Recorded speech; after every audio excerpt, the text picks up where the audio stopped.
ാണോ ഏത് രൂപത്തില് ആര് ഭജിക്കുന്നുവോ പരമാത്മാവ് ആ രൂപത്തിൽ അവരെ അനുഗ്രഹിക്കാൻ എത്തും എന്നാണ് പറഞ്ഞത്.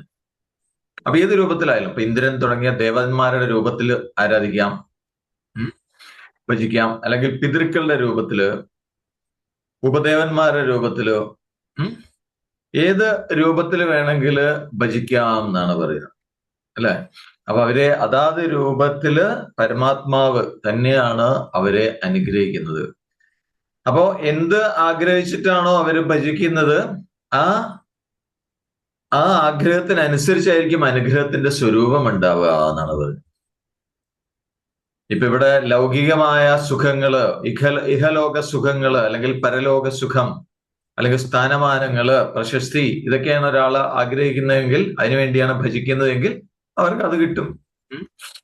നേരെ മറിച്ച് മോക്ഷം ആഗ്രഹിച്ചുകൊണ്ട് ആണ് പരമാത്മാവിനെ ഭജനം നടത്തുന്നെങ്കിൽ അതിനെ പ്രാപിക്കാൻ, ആ സദാനാഥനമായ സത്യത്തെ പ്രാപിക്കാൻ ഇടവരും എന്നാണ്. അപ്പൊ തുടർന്ന് ഇന്നലെ പറഞ്ഞു നിർത്തിയതാണ്, മോക്ഷമാണ് ലക്ഷ്യമാക്കുന്നതെങ്കിൽ, മോക്ഷം ലക്ഷ്യമാക്കണമെങ്കിൽ നിഷ്കാമമായിരിക്കണം ഭജനം. ഒന്നും ആഗ്രഹിക്കാതെ വെറുതെ ഭജിക്കുക ഭഗവാന് മോക്ഷത്തിന് വേണ്ടി. അപ്പൊ അങ്ങനെയുള്ള നിഷ്കാമ ഭജനം എന്ന് പറയുന്നത് വളരെ ലളിതമാണ് എന്ന് പറഞ്ഞു. വളരെ ലളിതമാണ്, വളരെ എളുപ്പമുള്ളതാണ്. നേരെ മറിച്ച് ആഗ്രഹസാധ്യങ്ങൾക്ക് വേണ്ടിയുള്ള ഭജനം, അതിന് പ്രയത്നം ആവശ്യമാണ്, പണച്ചെലവൊക്കെ ഉണ്ടാവും. നേരെ മറിച്ച് നിഷ്കാമ ഭജനത്തില് ഒരു പ്രയത്നം ആവശ്യമില്ല എന്നാണ്. പിന്നെ ആ ഭജിക്കാനായിട്ട് ഒരു സാധന സാമഗ്രികൾ ഒന്നും തന്നെ ആവശ്യമില്ല, അതിനൊന്നും ഒരു പ്രാധാന്യം ഇല്ല എന്നാണ്. പിന്നെന്താണ് വേണ്ടത്? വേണ്ടത് ഇത്രയേ ഉള്ളൂ, ഹൃദയം ശുദ്ധമായിരിക്കണം. ശുദ്ധമായ ഹൃദയത്തില് ഒരു സ്വാർത്ഥതയില്ലാത്ത, അല്ലെ, നിസ്വാർത്ഥമായ ഈശ്വര പ്രേമമാണ് വേണ്ടത് എന്നാണ് പറയുന്നത്. അത് മാത്രമേ ആവശ്യമുള്ളൂ എന്നാണ്. അപ്പൊ ഈ ഒരു രഹസ്യമാണ്, ഭജിക്കുന്നതിന്റെ രഹസ്യമാണ് ഭഗവാൻ അടുത്ത ശ്ലോകത്തിൽ പറയാനായിട്ട് പോകുന്നത്. അതാണ് 26-ാമത്തെ ശ്ലോകം ചൊല്ലിപ്പോ. പത്രം പുഷ്പം ഫലം തോയം യോ മേ ഭക്ത്യാ പ്രയച്ഛതി തദഹം ഭക്ത്യുപഹൃതമസ്നാമി പ്രയതാത്മന. അടുത്ത ശ്ലോകത്തില് ഭഗവാൻ പറയുന്നു, എന്താണ്? പത്രം പുഷ്പം ഫലം തോയം യോ മേ ഭക്ത്യാ പ്രയച്ഛതി തദഹം ഭക്തി ഉപഹൃതം അശ്നാമി പ്രയതാത്മനഃ. യഹ എന്ന് പറഞ്ഞാൽ ആരാണോ, യോമേ ഭക്തിയ, ഭക്തിയ, പരമാത്മാവായ എനിക്ക് ഭക്തിയോടുകൂടി, ഭക്തി എന്ന് പറഞ്ഞാൽ എന്താണ്? നിഷ്കാമമായ പ്രേമത്തോടുകൂടി, തിരിച്ചൊന്നും പ്രതീക്ഷിക്കാതെ അങ്ങേറ്റത്തെ പ്രേമത്തോടുകൂടി ആരാണോ എനിക്ക് പത്രം, പത്രം എന്ന് പറഞ്ഞാൽ രാവിലെ വായിക്കുന്ന പേപ്പറല്ല, പത്രം എന്ന് പറഞ്ഞാൽ ഇല എന്നർത്ഥം. ഇല, പത്രം എന്ന് പറഞ്ഞാൽ ഇല. അല്ലാണ്ട് രാവിലെ ആരാണോ എനിക്ക് മനോരമ മാതൃഭൂമി കൊണ്ടുതരും അവരൊക്കെയല്ല, അങ്ങനെ വിചാരിക്കരുത്. പത്രം എന്ന് പറഞ്ഞാൽ ഇല. അതുപോലെ പുഷ്പം, ഫലം, തോയം പറഞ്ഞ വെള്ളം, ജലം, പ്രയശ്ശതി അർപ്പിക്കുന്നത്. അപ്പൊ ഭഗവാൻ പറയുന്നത് ഇതാണ്, ആരാണോ എനിക്ക് അങ്ങേയറ്റത്തെ പ്രേമത്തോടുകൂടി, നിഷ്കാമമായ പ്രേമത്തോടുകൂടി പരമാത്മാവ് എനിക്ക് കുറച്ച് ഇലയോ പൂവോ കായോ ജലമോ ആരാണോ എനിക്ക് അർപ്പിക്കുന്നത്, ഇത്ര വേണ്ടു ഭഗവാന് എന്നാണ് പറയുന്നത്. ഇതൊന്നും ആവശ്യമില്ല, പക്ഷെ നമ്മളുടെ ഒരു സമാധാനത്തിന്. പ്രയതാത്മനഃ എന്ന് പറഞ്ഞാൽ വിഷയങ്ങളിൽ നിന്ന് മനസ്സിനെയൊക്കെ പിൻവലിച്ച് എന്നിൽ തന്നെ ഉറപ്പിച്ച ആ ഭക്തന്റെ ഭക്തി ഉപഹൃതം തത് എന്ന് പറഞ്ഞാൽ ഭക്തിയോടുകൂടിയ പ്രേമനിർഭരമായ കാഴ്ചദ്രവ്യം അഹം അശ്നാമി എന്നാണ്, ഞാൻ സന്തോഷപൂർവ്വം സ്വീകരിക്കുന്നതാണ് ഭഗവാൻ പറയുന്നത്. സന്തോഷപൂർവ്വം ഞാൻ അതിനെ അംഗീകരിക്കുന്നു എന്നാണ് ഭഗവാൻ. മനസ്സിലായോ? അപ്പൊ ഇതിന് വലിയ പണച്ചെലവൊന്നും ആവശ്യമില്ല. ഭഗവാൻ പറയുന്നതാണ്, ഇത്രയൊക്കെ മതി എനിക്ക്. ആരാണോ നിഷ്കാമമായ പ്രേമത്തോടുകൂടി പരമാത്മാവായി എനിക്ക് ഇലയോ പൂവോ കായോ ജലമോ അർപ്പിക്കുന്നത്, ഏത് വേണമെങ്കിലും അതെല്ലാം കൂടി കിട്ടില്ലെങ്കിൽ ഏതെങ്കിലും ഒന്നായി വെള്ളം ആയാലും മതി എന്നാണ്. ആരാണോ അങ്ങനെ നിഷ്കാമമായിട്ട് പ്രേമത്തോടുകൂടി എനിക്ക് അർപ്പിക്കുന്നത്, അപ്പൊ അവരുടെ അങ്ങനെയുള്ള ഭക്തൻ എന്ന് പറഞ്ഞാൽ എങ്ങനെയായിരിക്കും? അവര് മനസ്സിനെ വിഷയങ്ങളിൽ നിന്നൊക്കെ പിന്തിരിച്ച് ഭഗവാനിൽ തന്നെയായിരിക്കും അവരുടെ മനസ്സ്. അപ്പൊ അങ്ങനെയുള്ള ഭക്തന്റെ ആ പ്രേമത്തോടുകൂടിയ ഭക്തിയോടുകൂടിയ ആ കാഴ്ചദ്രവ്യം ഞാൻ സന്തോഷപൂർവ്വം അംഗീകരിക്കുന്നതാണ് ഭഗവാൻ കൃഷ്ണൻ പറയുന്നു. കേട്ടോ, അപ്പൊ ഇത്രയ്ക്ക് വേണ്ടു. ശരിക്കു പറഞ്ഞാൽ, ശരിക്കുള്ള ഭക്തി ഉണ്ടെങ്കിൽ ഇതന്നെ ധാരാളാണ് എന്നാണ് പറയുന്നത്. ഭക്തി ഉപഹൃതം അശ്നാമി എന്നാണ്. അപ്പൊ ഭഗവാന് നമ്മൾ സമർപ്പിക്കുന്ന സാധന സാമഗ്രികൾ അല്ലെങ്കിൽ പൂജാദ്രവ്യങ്ങള് ഭക്തിയുടെ ഒരു അടയാളം മാത്രമേ ആവാവൂ എന്നാണ് പറയുന്നത്. ഭക്തിയുടെ ഒരു പ്രകടനം മാത്രമേ ആവാവൂ.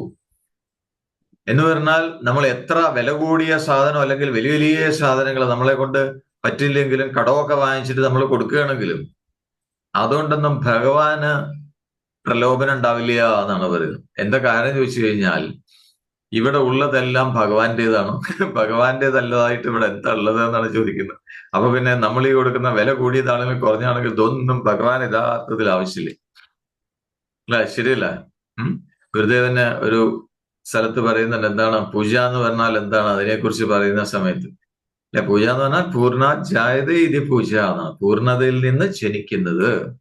നമ്മളുടെ ഉള്ളിൽ ആ ഒരു പൂർണ്ണത, ഫുൾഫിൽമെന്റ് അനുഭവിക്കുമ്പോൾ അതിൽ നിന്ന് പുറമേക്ക് വരുന്ന ഭാവമാണ്, ഉണർന്നു വരുന്ന ഭാവമാണ് ഗ്രാറ്റിറ്റ്യൂഡ്. ആ കൃതജ്ഞതയുടെ പുറമേക്കുള്ള എക്സ്പ്രഷനാണ് പൂജ എന്ന് പറയുന്നത്. അപ്പോ ഭഗവാനാണ് നമുക്ക് എല്ലാം തന്നിരിക്കുന്നത്, എല്ലാ കാര്യങ്ങളും അല്ലെ. നമ്മളിൽ ഉണ്ട് എന്ന് കരുതുന്ന എന്തൊക്കെയുണ്ടോ ഈ ശരീരമടക്കം എല്ലാം എല്ലാം ഭഗവാനാണ് തന്നിരിക്കുന്നത്. അതിൽ നിന്ന് വന്നതാണ്, അതിൽ നിന്ന് ഉണ്ടായതാണ്.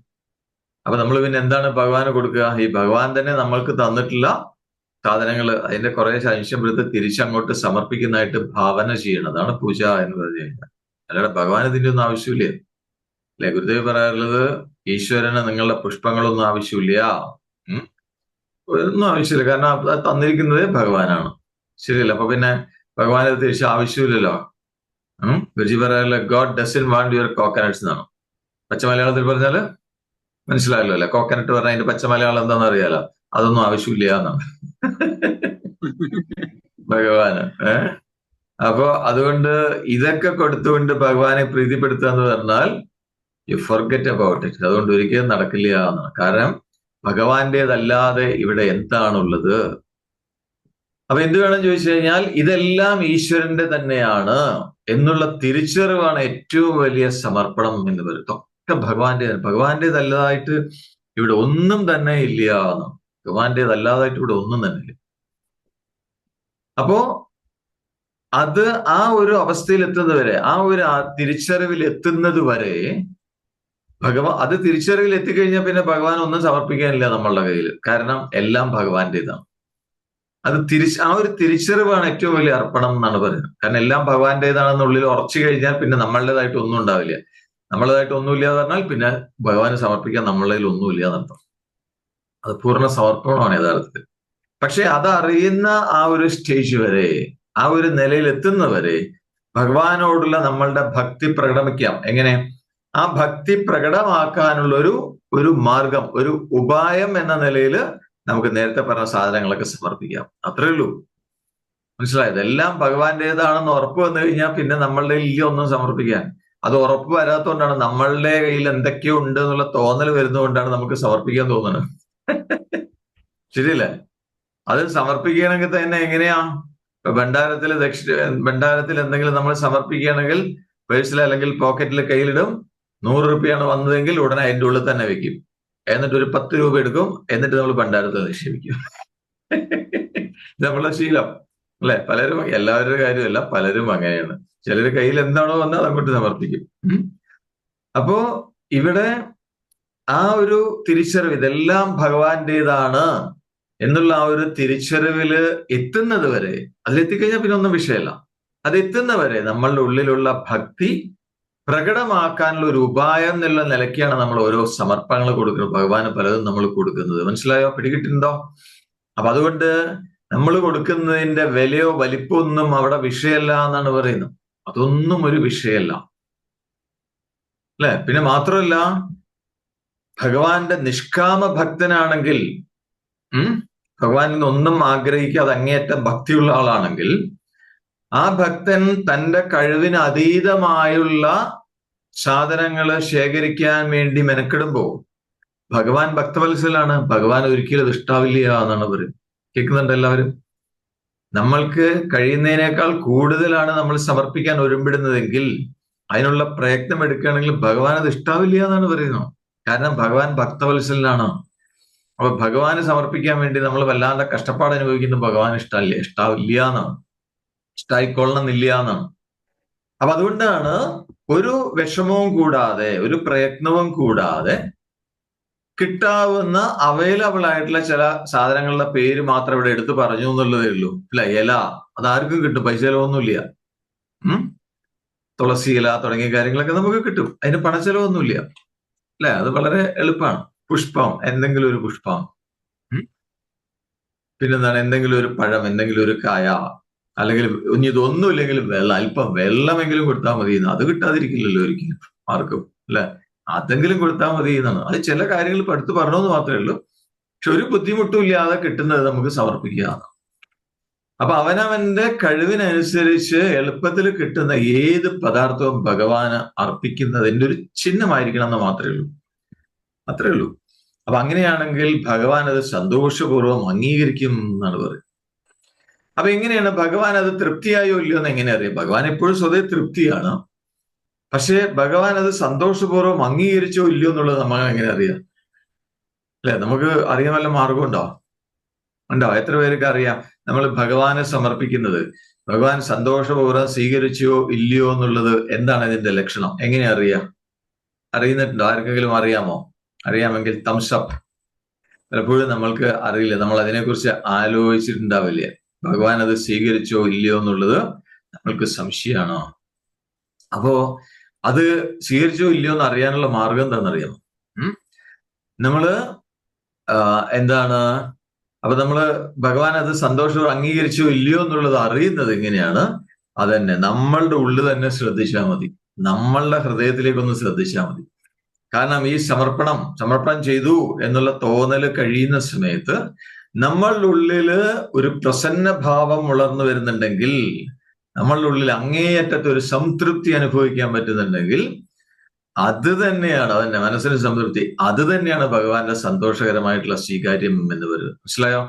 ഭക്തന്റെ ഉള്ളിൽ അനുഭവപ്പെടുന്ന ആ ചിത്തപ്രസാദം അത് ഈശ്വരപ്രീതിയുടെ ചിഹ്നമാണ്, അടയാളമാണ് എന്നാണ് പറയുന്നത്. കേട്ടോ എല്ലാവരും? യെസ്. അപ്പൊ ഇത് ഭഗവാൻ സന്തോഷിച്ചോ ഇല്ലയോ എന്നുള്ളത് അറിയാൻ ആരോടും ചോദിക്കേണ്ട ആവശ്യമില്ല, ഒരാളുടെയും അഭിപ്രായം കേൾക്കേണ്ട ആവശ്യമില്ല.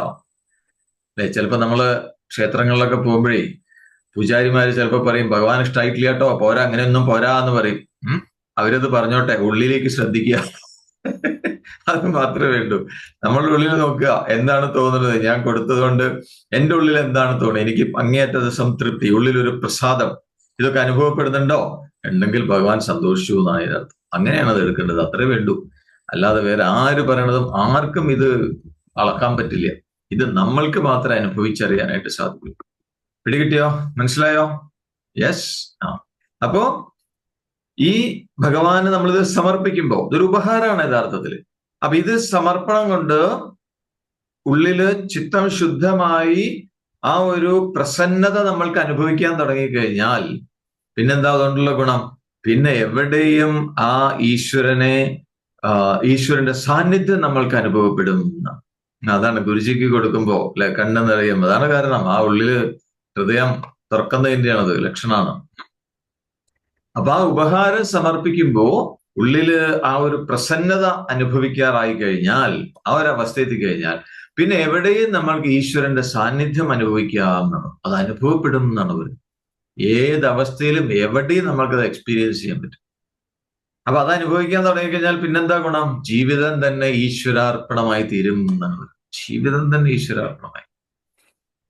അപ്പോ ആ സത്യബോധം എങ്ങും നിറഞ്ഞിരിക്കുന്ന ആ ഒരു സത്യബോധം, അപ്പൊ അതോടുകൂടി ജീവിതത്തെ മുഴുവൻ ഈശ്വരാർപ്പണമാക്കി ജീവിക്കുന്ന ഒരു ഭക്തന്റെ ഭഗവാനെ പൂജിക്കുന്ന സ്വരൂപത്തെ കുറിച്ചാണ് അടുത്ത ശ്ലോകത്തിൽ പറയാൻ പോകുന്നത്. മനസ്സിലായോ? അപ്പൊ എല്ലായിടത്തും ആ ഈശ്വരന്റെ സാന്നിധ്യം അനുഭവിക്കുന്ന ആ സത്യബോധം ഉൾക്കൊണ്ടുകൊണ്ട് ജീവിതത്തെ സ്വയം ഈശ്വരാർപ്പണമാക്കി തീർക്കുന്ന ഒരു പരമഭക്തന്റെ ആ ഭഗവത് പൂജ, അദ്ദേഹം എങ്ങനെയാണ് ഭഗവാനെ പൂജിക്കുന്നത്, അതിന്റെ ആ പൂജയുടെ സ്വരൂപമാണ് അടുത്ത ശ്ലോകത്തിൽ പറയാനായിട്ട്. 27-ാമത്തെ ശ്ലോകം ചൊല്ലി.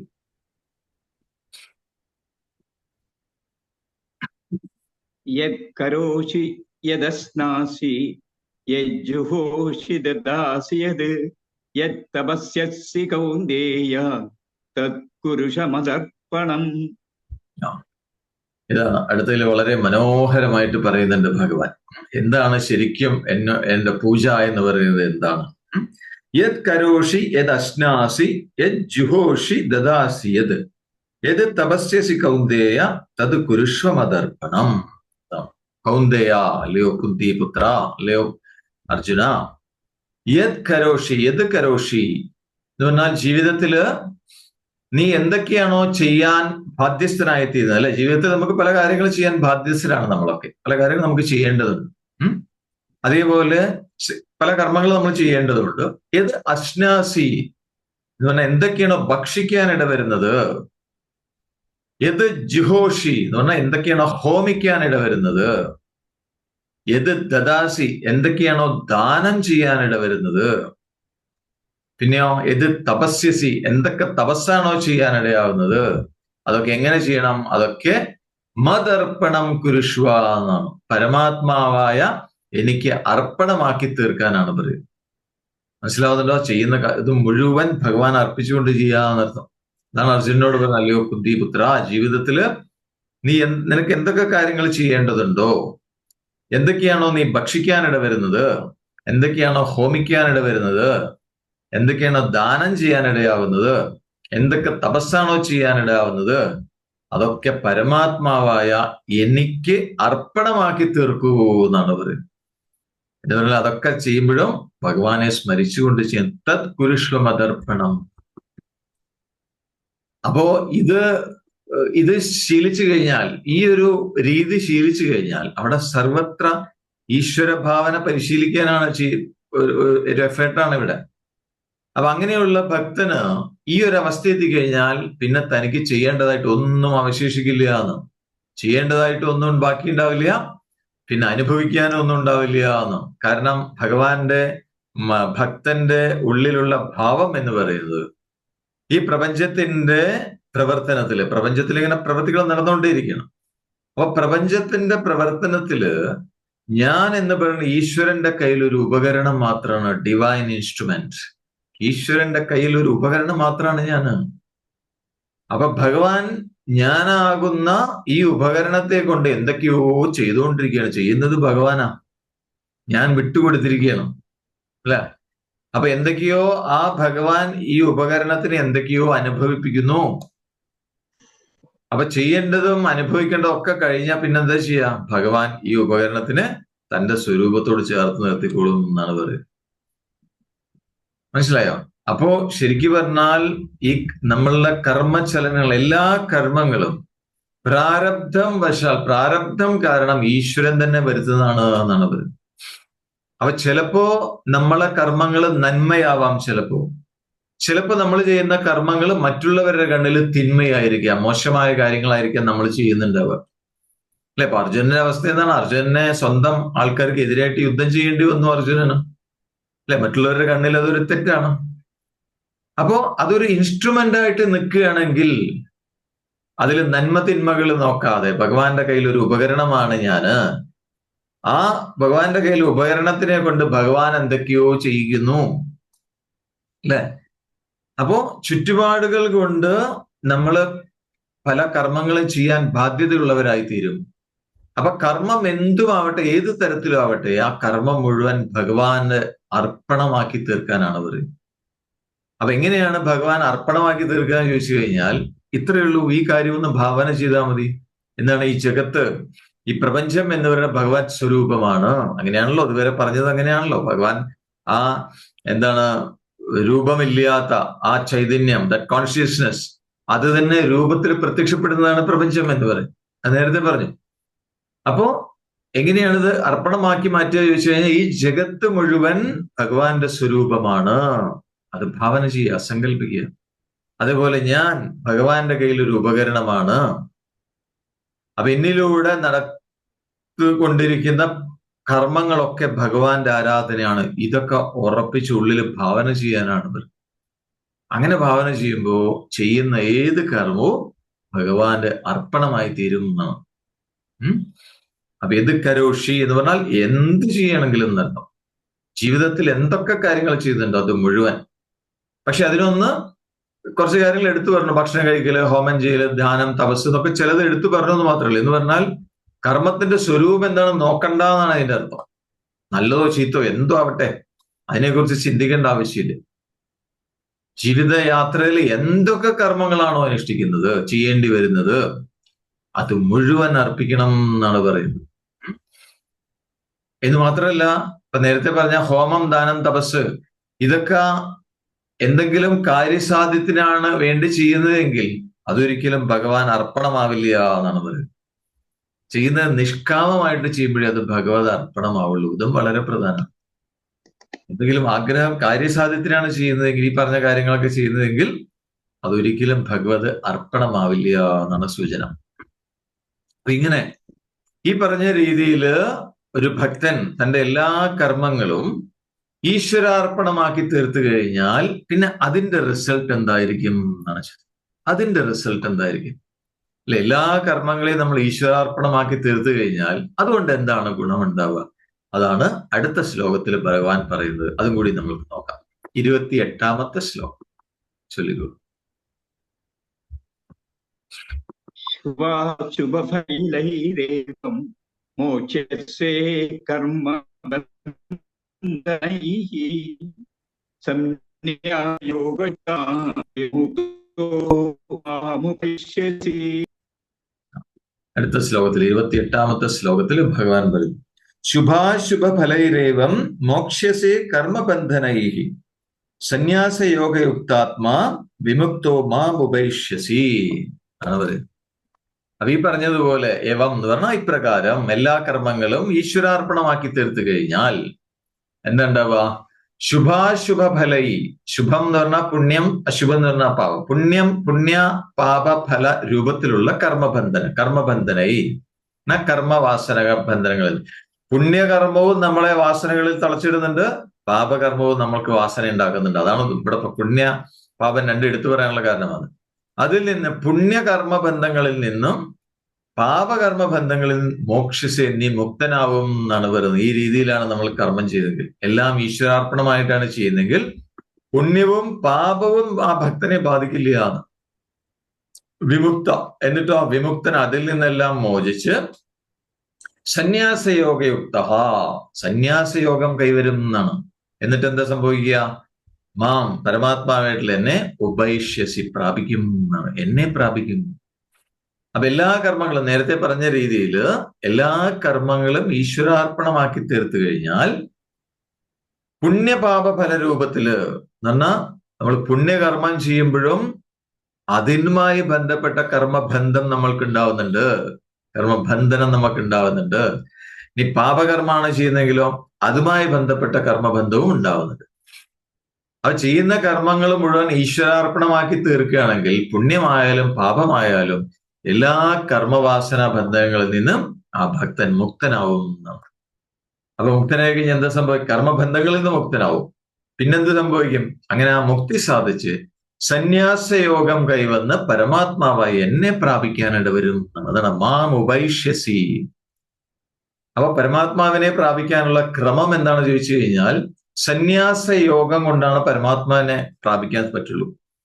അപ്പൊ എന്താണ് ഈ സന്യാസയോഗം എന്ന് പറയുന്നത്? സന്യാസയോഗം എന്ന് പറഞ്ഞാൽ നേരത്തെ ഒരിക്കൽ സൂചിപ്പിച്ചിട്ടുണ്ട് അല്ലെ, കർമ്മസന്യാസ യോഗത്തിൽ അതിനെക്കുറിച്ച് പറഞ്ഞിട്ടുണ്ട്. എന്താണ്? കർമ്മവാസനകളിൽ നിന്നുള്ള മോചനമാണ് സന്യാസയോഗം എന്ന് പറയുന്നത്. ഉള്ളിൽ കർമ്മവാസനകളൊന്നും ഇല്ലാതിരിക്കും. അല്ലാണ്ട് സന്യാസയോഗം എന്ന് പറഞ്ഞാൽ നമ്മൾ വേഷമൊക്കെ മാറി തലയൊക്കെ മൊട്ടയടിച്ച് നടക്കലല്ല. ഉള്ളിൽ കർമ്മവാസനകളിൽ നിന്ന് പൂർണ്ണമായ മോചനം, അതാണ് സന്യാസയോഗം. അപ്പോ ശരീരം കൊണ്ട് കർമ്മം ചെയ്താലും ചെയ്തിട്ടില്ലെങ്കിലും കർമ്മവാസന ആരിൽ നിന്നാണോ പൂർണ്ണമായും ഒഴിഞ്ഞു മാറിയത്. കർമ്മവാസന എങ്ങനെ? രാഗദ്വേഷ രൂപത്തിലാണ് കർമ്മവാസനകൾ ഉണ്ടാവുന്നത്. ചിലതിനോട് രാഗം, അറ്റാച്ച്മെന്റ്, ചിലതിനോട് ദേഷ്യം, ഇതൊക്കെ നമ്മളുടെ ഉള്ളിൽ വാസനകൾ ഉണ്ടാക്കുന്നുണ്ട്. അപ്പൊ ഈ ശരീരം കൊണ്ട് കർമ്മം ചെയ്താലും ഇല്ലെങ്കിലും ഈ കർമ്മവാസന ആരിലാണോ പൂർണ്ണമായും ഒഴിഞ്ഞു പോയിരിക്കുന്നത് അയാൾക്ക് ആത്മാനുഭൂതി ഉണ്ടാവും. ആ വ്യക്തി സന്യാസയോഗയുക്തനായി മാറും എന്നാണ് പറയുന്നത്. അതാണ് സന്യാസയോഗം. അപ്പൊ കർമ്മവാസന എന്ന് പറഞ്ഞാൽ എന്താ? കർമ്മവാസന എന്ന് പറഞ്ഞാൽ പുണ്യകർമ്മ ഫലത്തോടും പാപകർമ്മ ഫലത്തോടുമുള്ള രാഗദ്വേഷങ്ങള്. പുണ്യകർമ്മ ഫലത്തിനോട് ഒരു അറ്റാച്ച്മെന്റ്, രാഗം ഉണ്ടാവും നമ്മൾ, നല്ലതാണെന്ന് വിചാരിച്ചിട്ട്. മനസ്സിലായി? പാപകർമ്മ ഫലമാണെങ്കിലും അതിനോട് ദ്വേഷം. ഈ രാഗമുണ്ടായാലും ദ്വേഷമുണ്ടായാലും ഉള്ളിൽ കർമ്മവാസന, ഇത് ബന്ധനത്തിന് കാരണമാണ്. അപ്പൊ പാപത്തിൽ നിന്നും ബന്ധനം ഉണ്ടാവുന്നുണ്ട്, പുണ്യത്തിൽ നിന്നും ബന്ധനം ഉണ്ടാവുന്നുണ്ട്. രണ്ടുമുള്ള ഒരു വ്യത്യാസമേ ഉള്ളൂ. എന്താണെന്ന് അറിയാമോ? പാപം എന്ന് പറയുന്നത് ഇരുമ്പ് ചങ്ങലയാണെന്ന് വേണമെങ്കിൽ പറയാം. പക്ഷെ പുണ്യം എന്ന് പറയുന്നത് സ്വർണത്തിന്റെ ചങ്ങലയാണ്. ഇരുമ്പായാലും സ്വർണ്ണമായാലും രണ്ടും ചങ്ങലയാ. മനസ്സിലാവുന്നുണ്ടോ? രണ്ടും നമ്മളെ കുടുക്കിയിടുന്നതാണ്. പുണ്യമായാലും പാപമായാലും രണ്ടും നമ്മളെ കുടുക്കിയിടും ഇവിടെ. അപ്പൊ പുണ്യപാപ ഫലം എന്ന് പറയുന്നത്, വാസന എന്ന് പറയുന്നത് ഒന്ന് സ്വർണം ഒന്ന് ഇരുമ്പ് മാത്രം, ആ വ്യത്യാസം മാത്രമേ ഉള്ളൂ എന്നാണ്. അപ്പൊ ഈ കർമ്മവാസനകൾ ഇല്ലാതാവാൻ എന്താ മാർഗം ചോദിച്ചു കഴിഞ്ഞാൽ, എന്ത് കർമ്മമാണെങ്കിലും ഞാൻ ചെയ്യുന്നു എന്നുള്ള തോന്നലില്ലാതെ, കർത്തൃത്വ ബോധമില്ലാതെ ചെയ്യുന്ന കർമ്മങ്ങളുമാണ് ഈശ്വരാർപ്പണമായിട്ട് അനുഷ്ഠിക്കൂ എന്നുള്ളത്.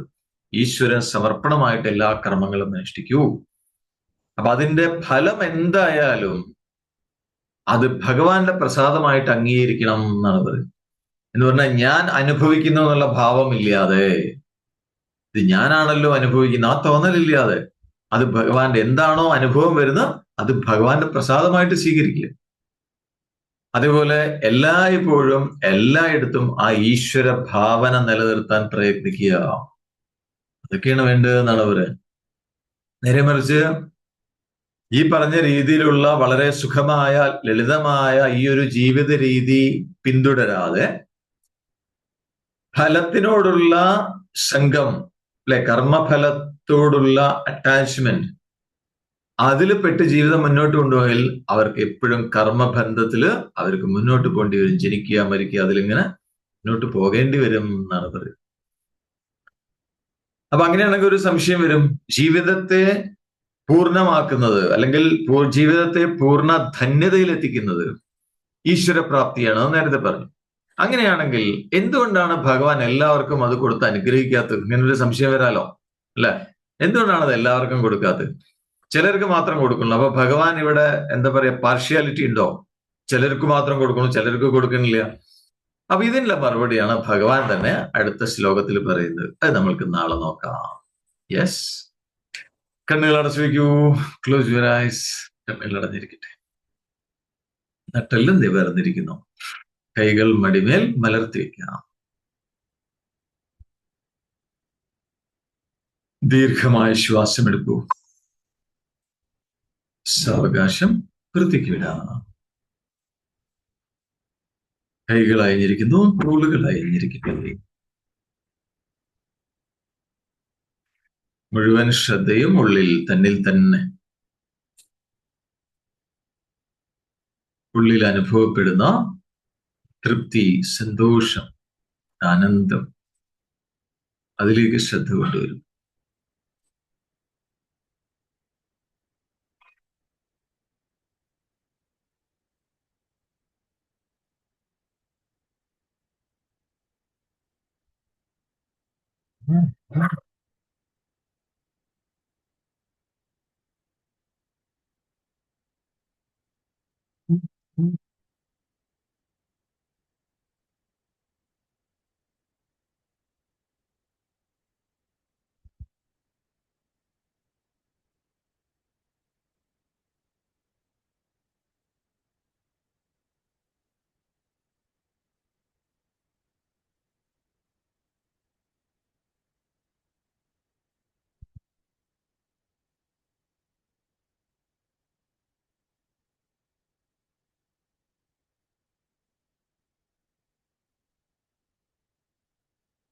ഓം സം സമിദ്ധ്യുവസേ വൃഷന്നഗ്നേ വിശ്വാനര്യ ഇലസ്പദേ സമിധ്യസേ വസൂന്യാഭരാ സംഘച്ഛധ്വം സംവദധ്വം സംവോമനാംസി ജാനതാ ദേവാഭാഗം യഥാ പൂർവേ സഞ്ജാനാനാ ഉപാസതേ സമാനോ മന്ത്രഃ സമിതിഃ സമാനീ സമാനം മനഃ സഹ ചിത്തമേഷ സമാനം മന്ത്രമഭിമന്ത്ര ഏവ സമാനേന വോഹവിഷാ ജുഹോമി.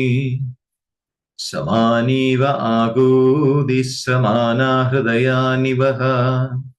സമാനമസ്തു വോ മനോ യഥാ വസ്തു സഹാസതി. നമോ ബ്രഹ്മണേ നമോ അസ്ത്വഗ്നയേ നമ പൃഥവ്യേ നമ ഓഷധീഭ്യഃ. നമോ വാചേ നമോ വാചസ്പതയേ നമോ വിഷ്ണവേ ബൃഹദേ കരോമി. ഓം ശാന്തി ശാന്തി ശാന്തി.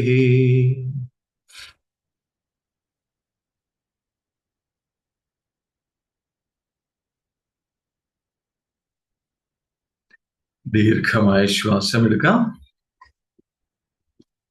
സാവകാശം പുറത്തേക്ക് വിടാം. സ്വന്തം ശരീരത്തിലേക്കും ചുറ്റുപാടുകളിലേക്കും ശ്രദ്ധ കൊണ്ടുവന്നുകൊണ്ട് പൂർണ്ണ തൃപ്തിയോടുകൂടി വളരെ സന്തോഷപൂർവം സാവകാശം കണ്ണുകൾ തുറക്കാം.